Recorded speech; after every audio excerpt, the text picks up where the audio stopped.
നമസ്കാരം. കേന്ദ്ര ആഭ്യന്തരമന്ത്രി അമിത്ഷായുടെ അപകീർത്തികരമായിട്ടുള്ള പരാമർശത്തിനെതിരെ പാർലമെന്റിൽ പ്രതിപക്ഷത്തിന്റെ പ്രതിഷേധം ഇപ്പോൾ അതിശക്തമായിട്ട് തന്നെ കത്തുമ്പോഴും ഒരു രാജ്യം ഒരു തെരഞ്ഞെടുപ്പ് ബില്ല് പാസ്സാക്കാനാവാതെ ഇപ്പോൾ തോറ്റുമടങ്ങുന്ന മോദി സർക്കാരിനെയാണ് നമുക്ക് കാണാൻ. അതേസമയം പാർലമെന്റ് ശീതകാല സമ്മേളനം അവസാനിക്കുമ്പോൾ ഇരട്ടി മധുരത്തോടുകൂടിയാണ് ഇന്ത്യ സഖ്യവും കോൺഗ്രസ് നേതൃത്വവും ഇപ്പോൾ കളം നിറയുന്നത്. വിവാദമായിട്ടുള്ള ബില്ല് പാസ്സാക്കാൻ അനുവദിച്ചില്ല എന്ന് മാത്രമല്ല, ഇനി ആ ബില്ല് അവതരിപ്പിക്കണമോ എന്ന് പോലും ചർച്ച ചെയ്യുന്ന കമ്മിറ്റിയെ പ്രിയങ്ക അടക്കം നയിക്കുമെന്നതാണ് പ്രധാന നേട്ടം. ഒരു രാജ്യം ഒറ്റ തെരഞ്ഞെടുപ്പ്, ആ ബില്ലുകൾ പരിശോധിക്കുന്ന സംയുക്ത പാർലമെന്ററി സമിതി രൂപീകരിച്ചിരിക്കുകയാണ്. BJPയുടെ PP ചൗധരിയാണ് സമിതിക്ക് നേതൃത്വം നൽകുക. കോൺഗ്രസ് നേതാവും വയനാട് MPയുമായിട്ടുള്ള പ്രിയങ്ക ഗാന്ധിയും BJP MP അനുരാഗ് താക്കൂറും ഉൾപ്പെടെ 31 പേരാണ് സമിതിയിലുള്ളത്. ലോക്സഭയിൽ നിന്ന് 21 MPമാരും 10 രാജ്യസഭാ MPമാരുമാകും സമിതിയിൽ ഉണ്ടാവുക. അടുത്ത സമ്മേളനത്തിൻ്റെ അവസാന ആഴ്ചയിലെ ആദ്യ ദിവസം JPC റിപ്പോർട്ട് പാർലമെന്റിന് സമർപ്പിക്കണമെന്ന നിർദ്ദേശത്തോടെയാണ് സംയുക്ത പാർലമെന്ററി സമിതി രൂപീകരിച്ചിട്ടുള്ളത്. ലോക്സഭാ തെരഞ്ഞെടുപ്പും അതോടൊപ്പം തന്നെ സംസ്ഥാനങ്ങളിലെ നിയമസഭാ തെരഞ്ഞെടുപ്പുകളും എല്ലാം തന്നെ ഒരുമിച്ച് നടത്തുന്നതിനുള്ള ഭരണഘടനാ ഭേദഗതി വരുത്തുന്നതിനാണ് ഈ ബില്ലുകൾ. കഴിഞ്ഞ ദിവസം നിയമമന്ത്രി ലോക്സഭയിൽ അവതരിപ്പിച്ച ബില്ലുകൾ JPCക്ക് വിടണമെന്ന പ്രതിപക്ഷ ആവശ്യം സർക്കാർ അംഗീകരിച്ചിരുന്നു.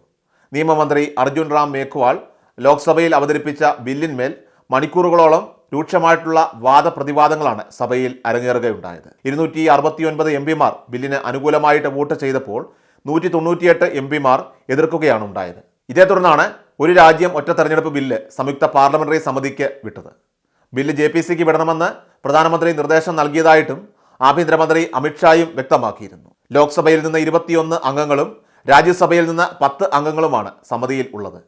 മുൻ കേന്ദ്രമന്ത്രിമാരായിട്ടുള്ള അനുരാഗ് താക്കൂർ, പരശോത്തം രൂപാല, ഭർത്തൃഹരി മഹതാബ്, അനിൽ ബലൂനി, CM രമേശ്, ബൻസൂരി സ്വരാജ്, വിഷ്ണു ദയാൽ റാം, സംബിത് പത്ര തുടങ്ങിയവരാണ് സമിതിയിൽ ലോക്സഭയിൽ നിന്നുള്ള BJP നേതാക്കൾ. കോൺഗ്രസിലെ മനീഷ് തിവാരിയും അതുപോലെ തന്നെ സുഖദേവ് ഭഗത്തും, ശിവസേനയുടെ ശ്രീകാന്ത് ഷിൻഡെ, സമാജ്വാദി പാർട്ടിയുടെ ധർമ്മേന്ദ്ര യാദവ്, TMCയുടെ കല്യാൺ ബാനർജി, DMKയുടെ TM സെൽവഗണപതി, TDPയുടെ GM ഹരീഷ് ബാലയോഗി, NCPയുടെ സുപ്രിയ സുലെ, RLDയുടെ ചന്ദൻ ചൗഹാനും ജനസേനയിലെ ബാലശോരി വല്ലഭനേനിയുമാണ് സമിതിയിലുള്ള മറ്റ് ലോക്സഭാ അംഗങ്ങൾ. രാജ്യസഭയിൽ നിന്നുള്ള അംഗങ്ങളുടെ പേരും ഇതിന് പിന്നാലെ ഉടൻ തന്നെ പ്രഖ്യാപിച്ചേക്കുമെന്നാണ് റിപ്പോർട്ട്. സമിതിയിൽ ലോക്സഭയിൽ നിന്ന് 14 അംഗങ്ങൾ NDAയിൽ നിന്നാണ്. ഇതിൽ 10 പേർ BJPയിൽ നിന്നുമാണ്.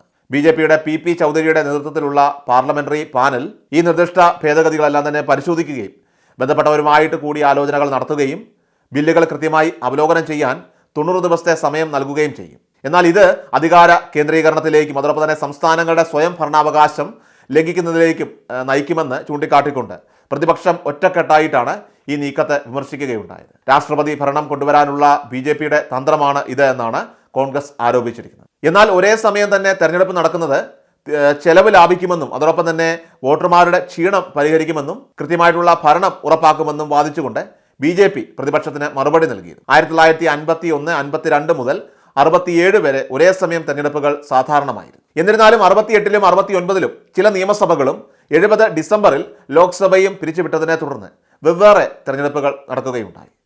വൺ നേഷൻ വൺ ഇലക്ഷൻ, ഒരു രാജ്യം ഒറ്റ തെരഞ്ഞെടുപ്പ് ബില്ലിൻ്റെ അവതരണത്തിന് കേവല ഭൂരിപക്ഷം ആവശ്യമാണെങ്കിലും അത് പാസ്സാക്കുന്നതിന് സർക്കാരിന് സഭയിൽ 2/3 ഭൂരിപക്ഷം നേടേണ്ടതായിട്ടുണ്ട്. എന്നാൽ നിലവിൽ BJPയുടെ നേതൃത്വത്തിലുള്ള NDAയെ സംബന്ധിച്ച് 293 MPമാരാണുള്ളത്. അതേസമയം കോൺഗ്രസിൻ്റെ നേതൃത്വത്തിലുള്ള ഇന്ത്യ സഖ്യത്തിനാകട്ടെ 234 MPമാരാണുള്ളത്. മുഴുവൻ കണക്കും ഉണ്ടായിരുന്നിട്ടും ഭരണഘടനാ ഭേദഗതി ബില്ലുകൾ പാസ്സാക്കുന്നതിന് ആവശ്യമായിട്ടുള്ള സംഖ്യ NDAയ്ക്കില്ല എന്നതാണ് പ്രധാനപ്പെട്ട കാര്യവും. എല്ലാ ദിവസവും വാർത്തകൾക്കായി സബ്സ്ക്രൈബ് ചെയ്യുക, ഫോളോ ചെയ്യുക. വാർത്തകളുടെ നോട്ടിഫിക്കേഷനായി ബെൽ ഐക്കൺ എനേബിൾ ചെയ്യുക. Please subscribe our channel.